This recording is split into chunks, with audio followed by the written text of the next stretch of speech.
Vous en avez marre des poudres qui ne marquent pas?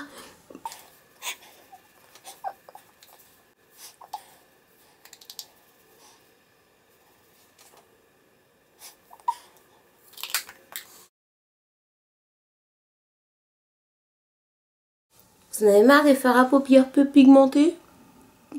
D'en remettre et de jamais rien avoir? Hein?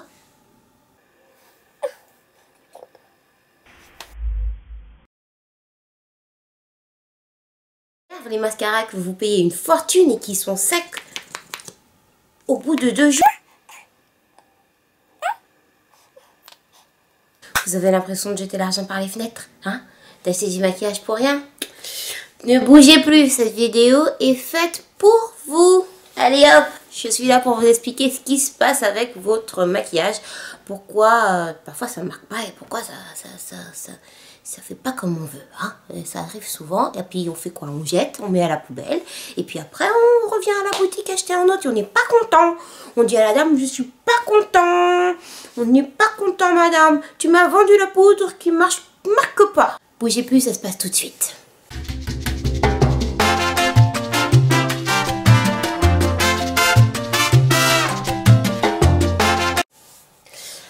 Alors, pourquoi je fais cette vidéo? Je fais cette vidéo suite à beaucoup de retours en boutique, de nombreuses clientes qui viennent m'expliquer, ou vous êtes nombreuses à venir me dire oui mais la poudre elle ne marque pas, ou le fard à paupières non plus, et mon mascara il est déjà vide, et puis ça me fait des boutons, et puis ça va pas avec ma peau. Stop, stop, stop. Alors stop. Il faut savoir que toutes les marques de maquillage maintenant sont obligées de suivre des normes pour pouvoir sortir des produits. C'est-à-dire des normes dermatologiques, ophtalmologiques, c'est-à-dire que même les porteurs de lentilles ou ceux qui mettent les lunettes, eh ben, ils peuvent mettre du maquillage. Oh.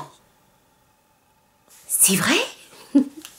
Oui, c'est vrai. Alors, de plus en plus de crayons, de fards à paupières, de produits sont beaucoup plus étudiés pour aller aux porteurs de lunettes, aller à ceux qui mettent des lentilles, à ceux qui sont sensibles des yeux. Donc, voilà, c'est pas forcément le fond de teint ou la poudre ou votre produit de maquillage qui ne va pas.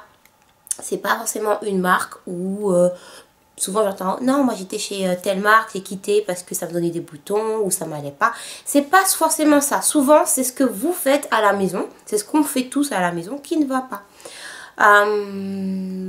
Ce qui donne des boutons. Évidemment, est-ce que le maquillage ça donne, pour répondre à la question, est-ce que le maquillage ça donne des boutons? Le maquillage ne donne pas de boutons en lui-même. Ça fait pas des gros boutons partout, des gros pustules. Sinon, on ne mettrait pas et puis ils ne vendraient pas. Je veux pas dire que à l'époque où ils faisaient du maquillage avec des produits toxiques, peut-être. Oui, je suis d'accord.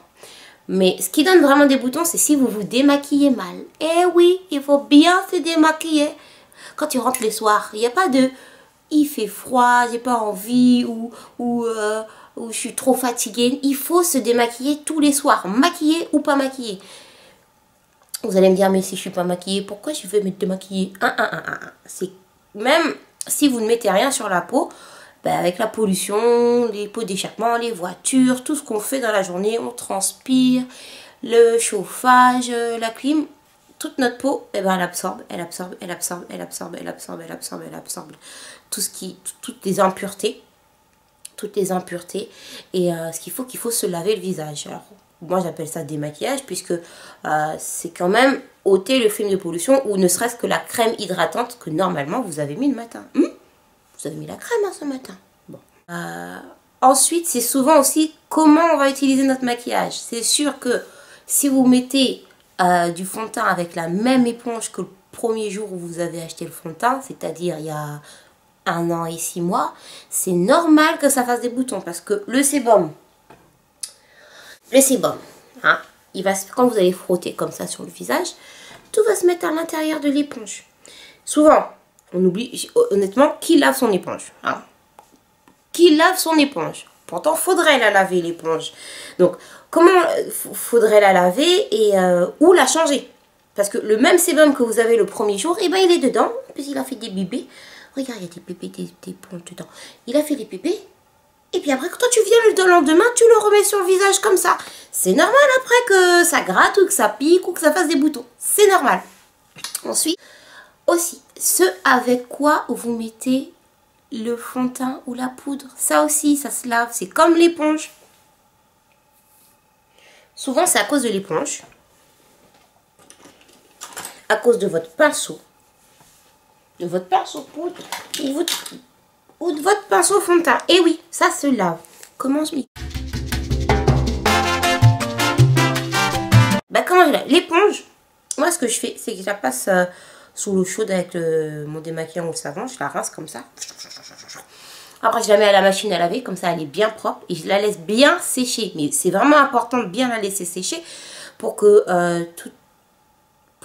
limiter le risque de production de microbes. Voilà. Et puis, une fois que je l'ai réutilisée, hein, qu'elle commence à se déchirer, c'est plus la peine. Je collectionne pas. Je la jette. Hop, je la jette. Voilà. Mais sinon, si vous pouvez ne pas vous maquiller avec des éponges, c'est très bien. Et plutôt préférer les pinceaux. Les pinceaux. Alors ici, c'est d'abord le pinceau fond de teint. Et puis, donc, vous connaissez votre pinceau, le pinceau poudre.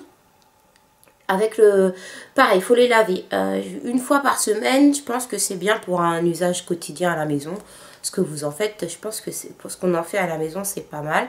Alors, il existe des shampoings pour pinceaux que vous allez trouver dans le commerce, dans toutes les boutiques de maquillage, qui vont permettre de désinfecter et nourrir les poils. Parce que après tout, ce sont des pinceaux en poils naturels. C'est tout comme les cheveux. Si on veut pas que ça devienne tout rêche et que ça pique, hein, il faut en prendre soin. Et donc, leur apporter aussi des choses, des fibres. Et donc, vous allez trouver ça dans les produits nettoyants. Et si vous n'avez pas envie de dépenser 9 € pour acheter un produit nettoyant, à la maison, vous avez forcément du shampoing. Eh ben oui, du shampoing. Et vous allez venir tout simplement shampouiner vos pinceaux avec douceur. Alors, quand je dis avec douceur, c'est comme quand on l'applique sur le visage pour pas abîmer. Là, vous allez me dire, mais comment je fais pour pas abîmer mes pinceaux? Pour pas abîmer les pinceaux, c'est simple. Pour les laver, on va pas... ça s'abîme. Ça abîme les poils. Regarde les poils du pinceau. C'est tout abîmé. C'est tout fatigué. Attends, je vais te montrer comme ça. Voilà. Ça s'abîme. Non. Vous allez, avec le shampoing malaxer comme les cheveux. C'est comme quand tu fais dans ta tête. Hein. Tu fais tout doucement dans ta tête. Alors, tu fais tout doucement avec ton pinceau. Tu lui fais le shampoing. Voilà, comme ça. Tête en bas, toujours tête en bas pour nettoyer tes pinceaux, parce que si l'eau elle rentre là, ça va un petit peu dessouder, pas dessouder, mais bon ça peut les endommager, donc toujours tête en bas quand on fait couler l'eau pour que l'eau ne rentre pas dedans, on frotte bien, on rince bien et on sèche bien dans un linge. Dans un linge comme ça, tu les frottes bien, tu les sèches bien et surtout faut pas les laisser dégorger d'eau, faut bien les laisser sécher, c'est important.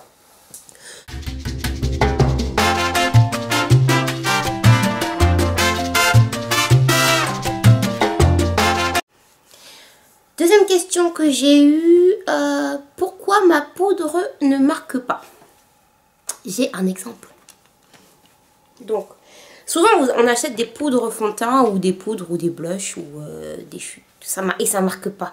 Au début ça fonctionne bien, hein, tout va bien. Et du jour au lendemain, ça ne marque pas. Comme par exemple, cette poudre. Donc une poudre. Alors, ici vous avez la poudre qui est bien entamée. Et là vous avez normalement l'éponge. Et je vous montre... Là, ça fait ça votre poudre. Ça fait là, ça fait des petits machins là. On dirait ça fait comme de la gadoue. Et ben ça, non, la poudre elle est pas périmée quand ça fait ça. C'est pas que c'est périmé du tout. C'est que souvent quand on applique avec l'éponge, on frotte, on frotte, on frotte, on frotte. Et l'éponge elle est pleine de sébum. Et tout le sébum ça donne quelque chose d'humide. Et à force de frotter, frotter, frotter, et ben on chauffe la poudre. Ça fait comme la gadoue. Pareil que quand vous faites la farine, vous mettez de l'eau, ça fait la même chose. Et ça sèche et ça durcit le produit. C'est ça. C'est ça qui fait ça. Donc deux solutions. Surtout ne pas laisser l'éponge au-dessus. J'en ai beaucoup qui me laissent l'éponge au-dessus là. Et en cours de journée, le sébum, bah... il fait quoi? Il fait de la gadoue hein, tout seul, il a rien à faire, vous l'avez laissé tout seul. Voilà, donc toujours bien ranger l'éponge, la changer encore une fois, c'est important. Et sinon, utiliser avec un pinceau, c'est bien. Alors vous allez me dire, mais moi j'ai pas envie d'utiliser les pinceaux parce que les pinceaux ils sont chers.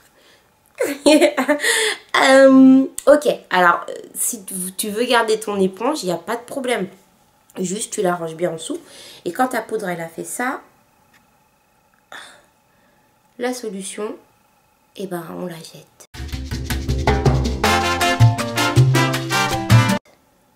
Mais non, c'est pas vrai, on la jette pas. Je vais te montrer comment on fait. Il te faut juste ta poudre et du scotch. J'y arrive. Ok, il te faut du scotch et puis ta poudre, tout simplement. Tu vas prendre un bout de scotch, hein, tout ça. Hop. Et tu vas venir. Moi, je fais comme ça, je mets autour de 2 doigts. Si ça veut, hein. Je fais genre. Comme ça, hein. Voilà. Et après, tout simplement, tu viens tapoter. Alors, je sais pas si vous voyez bien, tu viens tapoter. Comme ça, dans ton poudrier. Donc après, tu tournes le scotch parce qu'évidemment, il a pris de la poudre. Donc voilà, tu frottes ta poudre comme ça, tout simplement. Tu retires. Et ça va te retirer tout ce qui fait l'agadou. Hop. Voilà, et comme ça, tu sauves ta poudre et tu gagnes 30 € parce que tu ne viens pas en boutique à chercher une autre. Donc, ça marche aussi avec les fards à paupières. Hein. Là, tu vois, ici, mon fard, là, il est tout cracra, hein, tout dur. Donc, tu peux soit le gratter, mais du coup, tu en perds beaucoup. Ou pareil, avec le scotch, tu vas venir. Hop. Hop. Je peux pas le faire et vous montrer en même temps. Hop. Tout simplement. Voilà. Donc ça y est, t'as économisé des sous encore. Oh, tu pourras acheter plus de maquillage.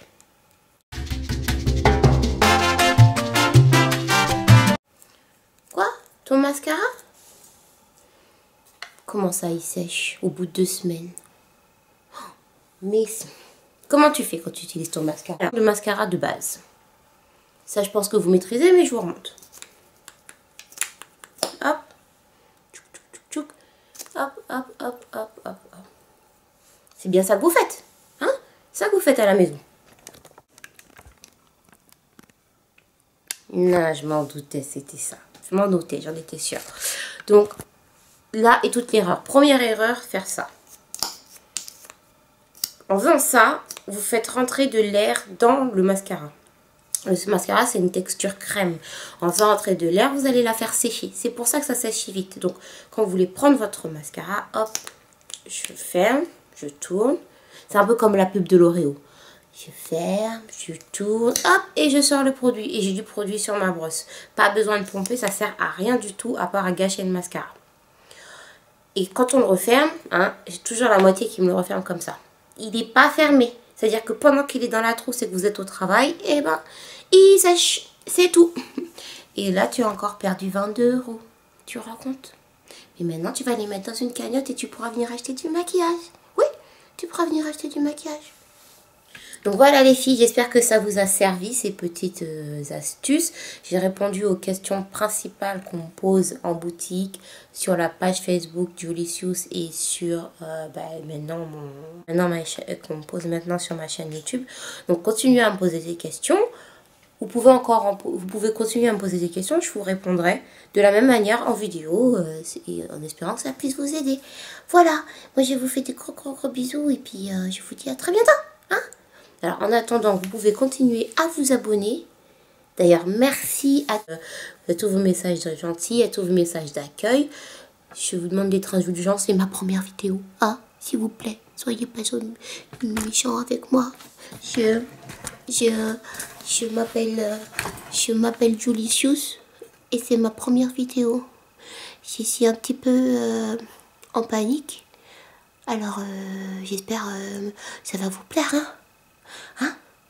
Bon, allez, j'arrête mes bêtises. Je vous fais des gros bisous et à très vite. Bisous.